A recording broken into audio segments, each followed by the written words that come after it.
Hey everybody, Jeff Jacobs from GameTimeCT here, along with Joe Morelli, the guru kingpin of boys basketball in the state, and also the guru kingpin of GameTimeCT. Joe, 9 games this weekend, Mohegan Sun. What did we learn this weekend? I think we learned that we have a nice format for the boys basketball. 5 divisions. I think it was a success.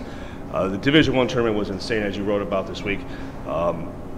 And obviously we saw a great game tonight with Notre Dame at Fairfield and Sacred Heart. We saw a great following and great leader in Mikey Bucetto win Division III. We saw Immaculate beat a one-man show in Tyler Thomas from Amity, and they made a great run. And we saw Colby Cathedral make a great turnaround from a 1-19 season to a Division IV state champion. And we can't forget about what the job that John Pannone did in Cromwell. Second best team in Shoreline all year. Won the Shoreline Championship and beat the team that beat the undefeated East Hampton team. But Notre Dame of Fairfield was the best team in the state. They're going to finish #1 in the poll. And congratulations to Chris Watts, Tyler Bourne, and those guys. We're already kind of starting off camera debating who the player of the year is. It's really interesting. I'm a ECC guy. If people don't, I will bore people along the way with my stories because I worked long term at the Hartford Current, but I live out this way. So I've seen Mikey Bucetto play a ton of times. He's a little guy. It's almost like an Ernie D cult following from Providence College back in the 70s. And nobody is any more fun to watch and led a small town to great things than Mikey Bucetto. Listen, he's a great player. I mean, he would succeed at any level. And he's getting a lot of votes from a lot of coaches. I mean, Tyler Bourne led the team to a state championship. Well, it's a job that Raheem and Solomon and Isaiah Gator has been a 2-man team for Sacred Heart all year, masking all the deficiencies that they've had. I mean, there's so many great players in the tournament. Quallen Wilkes from Bassick. I can't, off the top of my head, I mean, so many good players that it's going to take some time to debate, and we're going to have to sit down and figure out who they're going to be. And right now, I couldn't give you an answer. The good news is I do not have a vote, and this is what I saw. Raheem Solomon's performance tonight in defeat, in which was a terrific Division I tournament, and huzzah to the CIAC for getting this really on the right road, and because I've been very critical in recent years. And but I just thought Solomon was the best performer that I saw in my limited time watching high schools this year.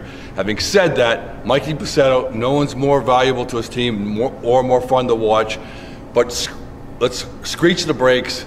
Tyler Bourne, come on, the guy scored 26 points. They were down 21 points to Danbury in the quarterfinals. He scored 26 points in the 4th quarter and in overtime. Nobody did better than that. And then Raheem Solomon threw his greatest punch of all, and Tyler Bourne had answers. So, all things given, me without a vote, I think Tyler Bourne's going to have a lot of success. Well, Notre Dame of Fairfield was in a league that had 3 state champions: Immaculate, Colby Cathedral, and Notre Dame of Fairfield. I didn't think much of this SWC. I didn't think they were as good at the conference, but you know what? They showed up when it was important. And to me, they have to be voted the best conference in the state. I can't even argue it if I wanted to. You know what, Joe? I don't know very much about SWC. Like I said, my pedigree is Hartford Current for 30 years, and I'm an Eastern Connecticut guy. Didn't know anything about it, but I love the way they're bragging about their three titles. It's great. As they should. I mean, Immaculate was the 2nd best team in that league. I mean, Colby Cathedral was the 3rd best team in that league, and maybe Bunnell was the 4th best, Pomperaugh. But what they've been able to do in this tournament, an expansion to 5 divisions, obviously proves that they're the best team. Now, there are going to be people that say the FCIAC, the CCC, the MVL, but they don't have any, SEC, they have nothing to show for it. I love it. I love those kind of controversies between conferences. Not controversy this year. I mean, really, it isn't this year. I mean, I have more of a controversy for State Player of the Year, but for Conference of the Year, there really is no debate. Well, I am now addicted to the comment section in GameTimeCT. So every time they argue about teams and conferences, I love those arguments. So SWC, huzzah, and CIAC for this tournament, huzzah.